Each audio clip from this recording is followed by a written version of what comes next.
Assalamualaikum warahmatullahi wabarakatuh. Bapak Ibu yang dirahmati Allah, jamaah yang dicintai Allah, kegelisahan saya adalah barangkali juga kegelisahan Bapak dan Ibu semua.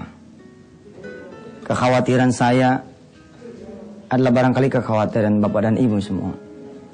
Harapan saya, keinginan saya, ketakutan, kegelisahan istri saya, ketakutan, kegelisahan kami adalah barangkali juga apa yang ada di hati Bapak dan Ibu semua tentang anak-anak kita.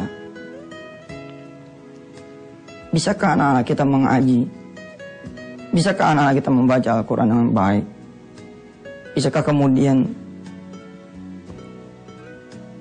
kita tinggalkan anak-anak yang kemudian masih sujud pada Allah, ditakut pada Allah, tidak mau berbuat maksiat? Saya punya satu rekaman yang ingin saya tunjukkan kepada Bapak dan Ibu, bahwa ketika saya melihat tayangan ini, betapa saya kepingin betul punya anak seperti dia. Mana subhanallah, anaknya juga cakep lagi. Ya Allah, kita coba sama-sama dengarkan dulu.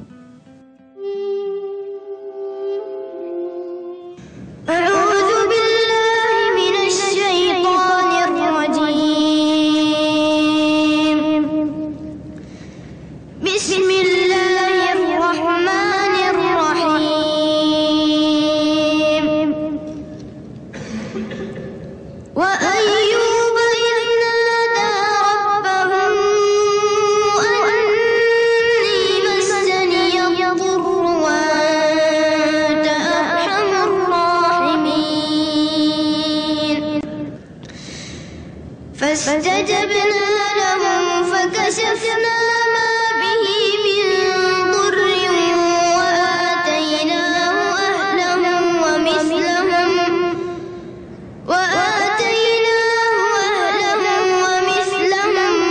معهم رحمة من عندنا وذكرى للعابدين. وإسماعيل وإدريس وذا الكفل كل من الصابرين وأدخلناهم في رحمتنا إنهم من الصالحين.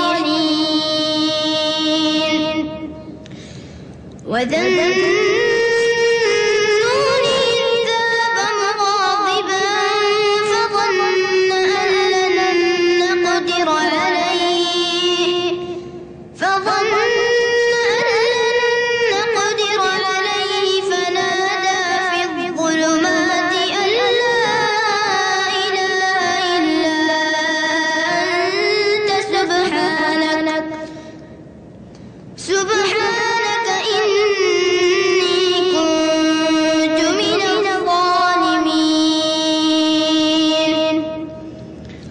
فاستجبنا له ونجيناه من الغم وكذلك ننجي المؤمنين. وزكريا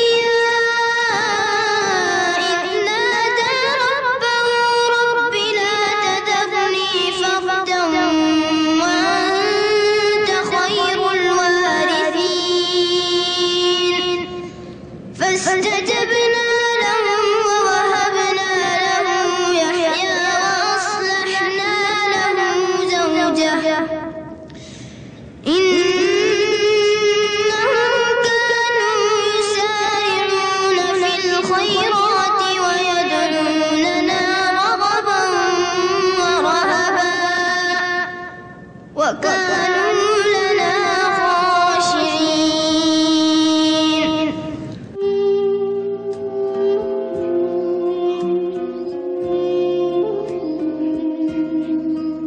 Kebayang oleh saya begitu ketika kita penat bekerja, ya, kita penat berusaha, ketika kita penat berniaga. Kemudian begitu kita pulang, ketika kita ingin memberi salam, ada lantunan suara anak-anak kita di dalam rumah, seperti suara tadi. Wa ayyuba idh nada rabbahu anni massani yaddur Ya Allah, subhanallah gitu. Barangkali anak kita bisa mengaji tapi tidak terbiasa mengaji karena kita tidak mendorongnya untuk bisa terbiasa mengaji. Saya butuh lingkungan, saya butuh kondisi-kondisi yang memungkinkan saya untuk itu. Maka impian itulah kemudian lahir dari Al-Quran, tempat menyemai Quran. Karena menurut saya memang Masya Allah, ya, Al-Quran itu harus menjadi salah satu yang terpenting dalam kehidupan kita. Apalagi kemudian mengajarkan Quran di dalam hati kita punya anak keturunan, Masya Allah.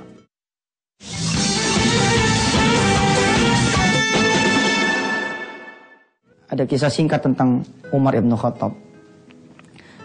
Umar ibn Khattab itu pada suatu saat ya, ingin mendatangi Rasulullah yang sedang bersama 40 sahabatnya di Bukit Safa. Umar bin Khattab tuh sudah datang dengan tangan terhunus pedang. Ya. Di tengah jalan, beliau dikat oleh Nuaim. Kata Nuaim, ya Umar, jangan engkau susul Rasulullah. Lagian akan terjadi pertumpahan darah antara keluarga kita. Karena kan suku-suku Arab sebenarnya berkeluarga. Pikirin aja, kata Nuaim ini, adikmu tuh Fatimah dan adik iparmu yang namanya Sa'id itu sudah memeluk agama Islam. Marah Umar bin Khattab. Jagoan padang pasir yang satu ini belok balik kanan, kemudian dia nyatronin rumahnya Fatimah di mana di dalam ada Sa'id lakinya. Dan sejarah kemudian menceritakan karena Al-Quran lah kemudian Umar ibn Khattab hatinya yang begitu keras kemudian menjadi sangat pengasih. Bahkan konon katanya paling lembut di antara sahabat yang 4, Khulafaur Rasyidin, Abu Bakar, Utsman dan Ali. Begitu hebatnya Quran menyentuh dia punya hati, ya memang itu ceritanya. Begitu sampai ke rumah Fatimah, diceritakan oleh para guru, tangan Umar bergetar karena di dalamnya ada senandung, ya, ada lantunan ayat-ayat suci Al-Quran yang saat itu dilantunkan oleh Fatimah Sa'id, yang di dalamnya ada Khubab. Khubab itu gurunya Fatimah dan Sa'id. Apa yang mereka kaji, apa yang mereka baca sehingga kemudian merontokkan kekerasan Umar, meluluhkan kekerasan hati Umar, yaitu surat Thaha. A'udzubillahi minasyaitonirrajim. Thaha ma anzalna 'alaikal Qur'ana litashqa illa tadhkiratan liman yakhsha tanzilan mimman khalaqal arda was samawatil ula ar-rahmanu 'alal arsy istawa. Thaha ma anzalna 'alaikal Qur'ana litashqa. Quran itu diturunkan bukan ingin memberatkan kita, illa tadhkiratan liman yakhsha, kata Allah, kecuali sebagai peringatan bagi orang-orang yang mau dia takut pada Allah Tuhannya. Tanzilan mimman khalaqal arda was samawatil ula, diturunkan ya dari Allah yang Maha menciptakan bumi dan langit yang bertingkat-tingkat. Lahu ma fis samawati wa ma fil ardi wa ma bainahuma wa ma tahta tsara. Bagi Allah ada kekuasaan di langit dan di bumi dan di antara keduanya. Allahu la ilaha illahu. Allah itu tidak ada Tuhan selain Dia. Lahul asmaul husna. Baginya itu adalah nama-nama yang baik. Di ayat sebelumnya, tadi saya potong sedikit, di ayat sebelumnya ada kalimat yang barangkali itu yang menyentuh buat Umar. Wa in tajhar bil qawli fa innahu ya'lamus sirra wa akhfa. Kalau engkau keraskan suaramu, ya, atau engkau haluskan pun, kata Allah, aku tahu. Umar rupanya tertunduk tuh. Saya dapat rekaman yang Masya Allah ya. Ayat inilah yang didengar oleh Umar ibn Khattab ketika kemudian sejarah mencatat pada hari itulah Umar bin Khattab kemudian menyatakan syahadat di depan Rasulullah dan di hadapan Ali, Hamzah dan 38an sahabat yang lain. Kita dengarkan bersama dan kita berdoa mudah-mudahan kelak anak kita pun punya suara yang seperti ini.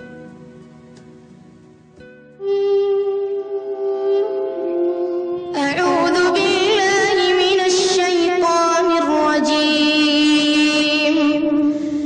Bismillahirrahmanirrahim. Taha ma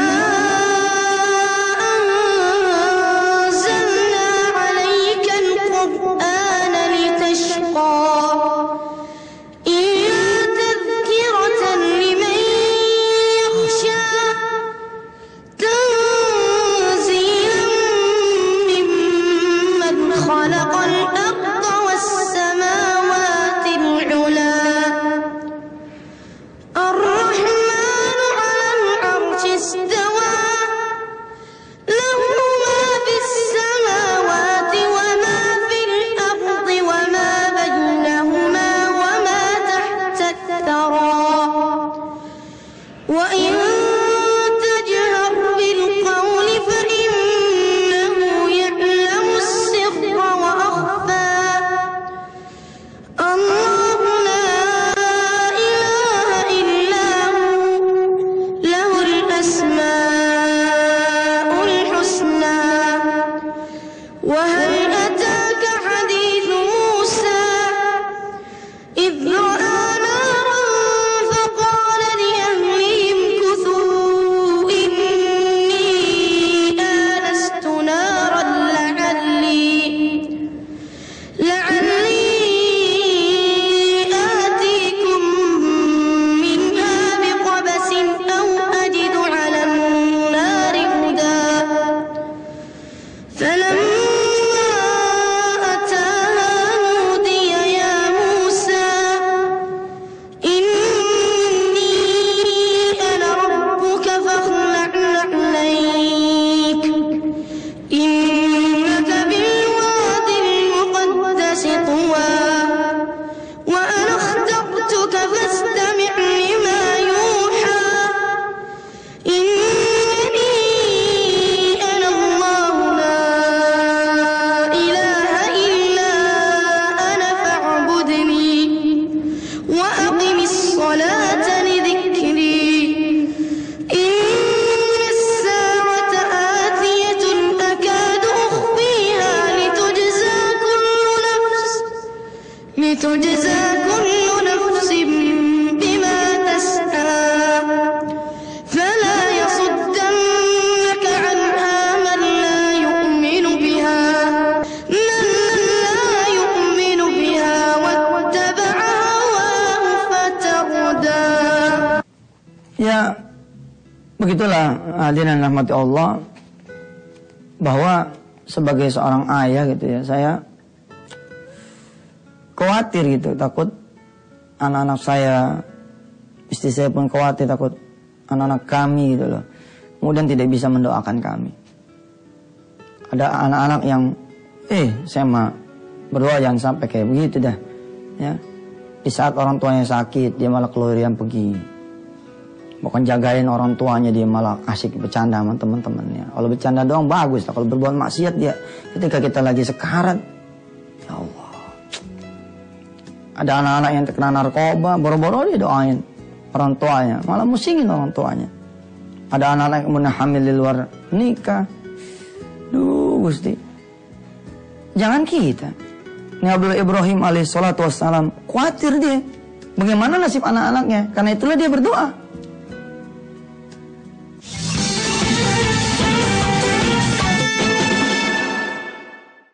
Kalau kita buka misalkan surah Ibrahim ya, surah ke-14, itu ada satu ayat yang mengajarkan kepada saya dan kepada kita semua bahwa Nabiullah Ibrahim aja khawatir sama nasib anak-anaknya gitu. Makanya Nabiullah Ibrahim berdoa supaya anak-anaknya itu ya tidak menjadi musyrik, tidak menjadi pelaku-pelaku syirik, supaya anak itu sejahtera, supaya anak-anaknya mau menegakkan sholat.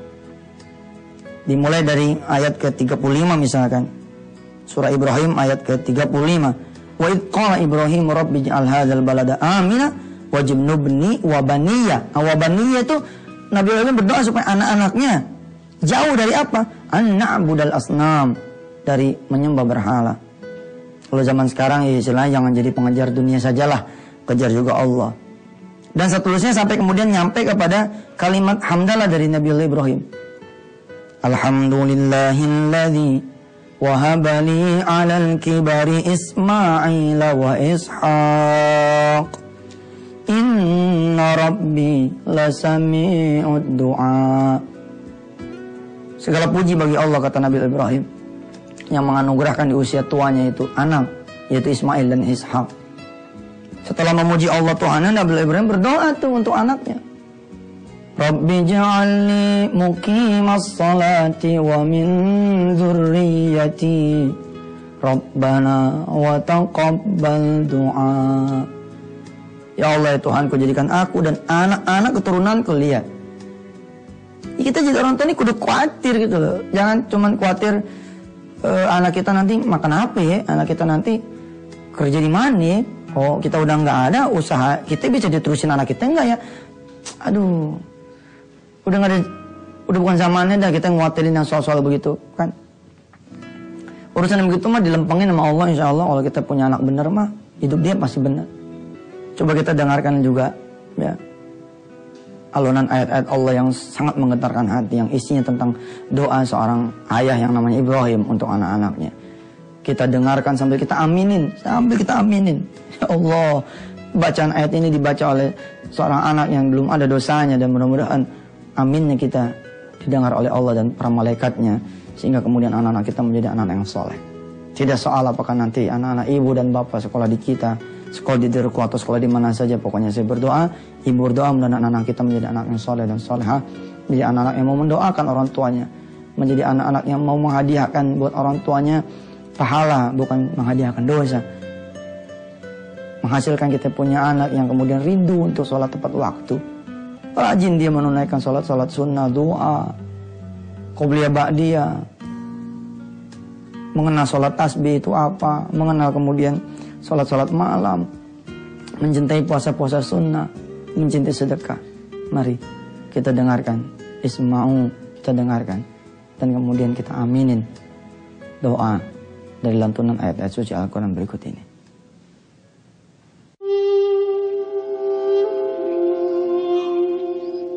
A'udzu billahi minasy syaithanir rajim. Bismillahirrahmanirrahim. Wa idh qala Ibrahim rabbi ij'al hadzal balada aminan wajnubni wa baniya an na'budal asnam. Rabbi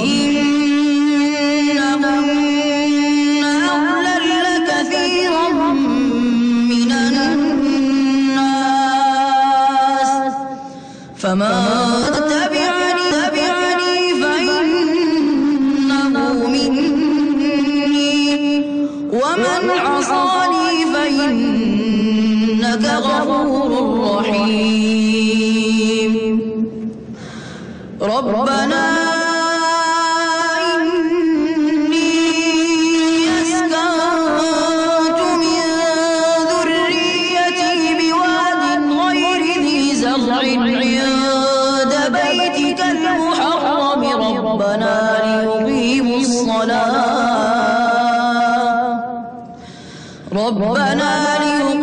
الصلاة فاجعل أفئدة من الناس تهوي إليهم وارزقهم